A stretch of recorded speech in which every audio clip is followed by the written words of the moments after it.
Et est-ce qu'il y a eu un moment où il y a eu une première ouverture, un premier réveil dans ton histoire? En fait, est-ce que toi, tu dirais que ce qu'on entend, évidemment, chacun vit ça différemment, c'est que l'éveil, puis ensuite la réalisation de soi. Est-ce que pour toi, c'est la même chose ou toi, ça s'est vécu de quelle manière? Moi, ça s'est vécu de façon très progressive en fait. C'est-à-dire OK. que dans un premier temps, c'était vraiment aller regarder les peurs qui pouvaient émerger. Et puis petit à petit, il y a comme un grand calme qui était là tout le temps, très installé, même s'il y avait une émotion qui apparaissait. Ça paraît, ouais, ça paraît étrange de le dire comme ça, mais une émotion était constatée. Mais dans ce calme, ça partait jamais. Et fait de ce calme aussi. Voilà, et donc la vie de Sandra se déroulait comme ça.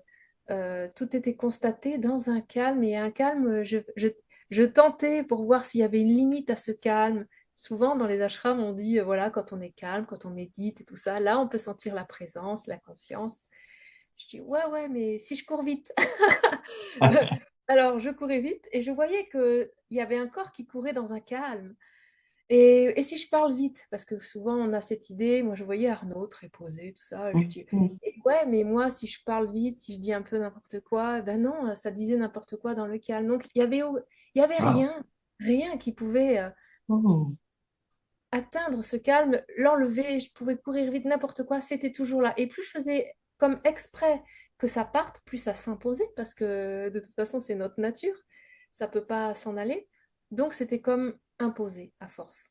Et je voyais que quoi qu'il arrive, de toute façon c'était toujours là. Donc j'avais lâché un peu ce protocole de il faut être dans un certain état pour Ouais, sentir le calme ou la présence. Non, non.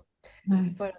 Est-ce que tu avais toi aussi Denis appelle ça le folklore, des croyances? Oh, Sur ce plein! que- Moi, j'aimerais en entendre parce que en ce moment, c'est là-dedans là, que j'ai un intérêt. C'est quoi les choses qu'on croit sur l'éveil ou la réalisation qui sont fausses finalement? Comme exemple, c'est juste un certain petit nombre de personnes, par exemple, là. Est-ce que tu peux C'est nous en ça. dire quelques-unes? Ouais, alors ça, c'est le grand truc, c'est beaucoup d'appelés, peu d'élus. Ouais. Euh, et là, forcément, on s'empêche. Il y a une part de nous qui freine. Ah bon, c'est si rare que ça, c'est si exceptionnel d'être ce qu'on est, en fait. Mais ouais, ah bon, voilà, ça. Et puis après, on a l'idée des peut-être des sages, très posés. On confond un peu les éveillés et la sainteté, tu vois. Donc, en fait, non, c'est pas forcément des saints. C'est juste une renaissance à ce que l'on est, mais chacun a son parfum. Je veux dire, il y en a qui vont continuer à aimer, je sais pas, tu parlais de Pierre tout à l'heure, il continue à aimer le surf plutôt que des concerts de hard rock ou j'en sais rien, je dis des trucs au hasard, hein, mais ici c'est pareil, tu vois, c'est pas un parfum de sainteté en fait. Donc Mhm. on croit ça, qu'il faudrait être comme très polissé, très lisse, parfait, parfait. Ouais. Ouais, c'est ça. On pense que l'éveil ou la réalisation, ça va nous amener une grande sagesse instantanée. C'est la fin de tous nos problèmes. C'est Alors la fin. c'est la fin de beaucoup de problèmes, ça c'est sûr, parce qu'il n'y a plus rien de personnel. Même Ouais. si une circonstance apparaît, bon, elle apparaît, même si ça fait un petit inconvénient dans le corps ou quelque chose comme ça. Oui, mais c'est pas personnel. C'est là que ça change tout. Mhm. Il y a cette idée aussi qu'il faut je ne sais combien de vies pour arriver Alors peut-être Ouais. qu'il y a un terrain, hein, je ne dis pas, qui se prépare en amont, mais c'est possible là maintenant en fait. Ouais. Si on croit que c'est trop spécial, on s'autorise pas. Et je pense aussi en tout cas, nous, moi, je parlais pour moi, là, ne pas t'inclure, mais il y avait la croyance très forte que c'était waouh, quand ça arrive, un peu tout ce qu'on a lu, tu sais, des sages, c'est que c'était évident, que c'était gros, que c'était manifeste, qu'il y avait un avant et après. Puis ce que j'aime de ce que tu racontes, c'est que tu l'as vécu de manière progressive. Bon, on arrivera au dernier voile, là, mais tout ça, ça s'est fait progressivement. Le calme, il s'est installé progressivement chez toi. Il n'y Ouais. a pas eu un moment où le calme était tombé dessus, puis Non, non. non. C'est à force d'investiguer sur les croyances, les peurs, les conditionnements, vérifier. c'est vrai que savoir si on a vraiment un libre arbitre, savoir si... Moi, ici, c'était l'hypocondrie hein, qui m'a fait beaucoup travailler. Ouais. Euh, donc, il y avait cet attachement au corps, dès qu'il y avait le moindre dysfonctionnement, c'était l'affolement.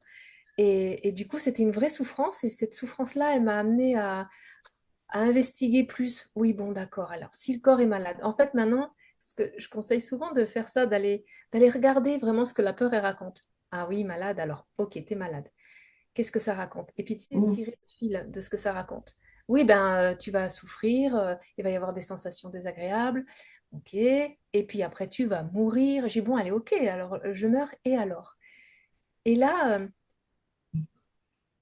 je faisais comme si Sandra disparaissait complètement, comme si elle était déjà morte, et que cette histoire, on s'en souvient plus, parce qu'on s'en souviendra plus. Et qu'est-ce que ça fait? Alors je voyais bien les attachements qui remontaient, les enfants, tout ça, et je laissais aller, je laissais aller, je laissais aller. Et à un moment donné, ben, de toute façon, on peut que traverser ça et il n'y a plus que la quiétude. Il n'y a que de la Ouais, quiétude. ouais. C'est On peut juste la pas. paix. Oui, ça peut pas être autrement. Et toutes les peurs, toutes les histoires qu'on raconte, au bout d'un moment, si tu tires le fil de ce que ça raconte et que tu sens déjà un peu cette présence, hein, ce calme, et on voit que de toute façon, ça s'évanouit dans cette présence. Il restera que ça. Et c'est d'une douceur parce que, enfin,